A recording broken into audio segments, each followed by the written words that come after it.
Mukhang maraming pinagkakaabalahan ng mga tao ngayon kaya hindi na gaanong nanonood ng mga programa sa telebisyon.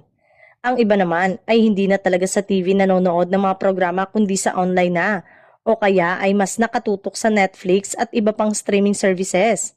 Magkakasunod ang mga bagong programang inilunsad sa GMA7 pero hindi ganong kataas ang viewing level ng mga ito.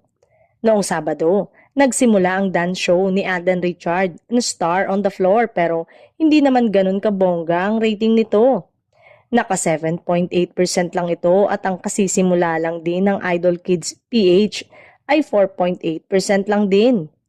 Maganda rin ang episode ng Pinoy Big Brother Celebrity Collab nung gabing yon pero naka 6.2% lang ito. In fairness sa The Clash na noon pa man ay talagang pinapanood ito. Nakadalawang linggo na ito at okay pa rin ang ratings nito. Lalo pang tumaas nung linggo na naka 8.1%. Sa panghapong drama naman ay kapansin-pansin ang mababang viewership nito. Tama nga ang sabi ng iba na hindi na raw sila nanonood sa TV kundi sa Netflix na raw sila at iba pang online shows kaya parang panalong-panalo ang ABS-CBN ng iwan na ng tuluyan ng telebisyon at mag-focus sa pagiging content provider.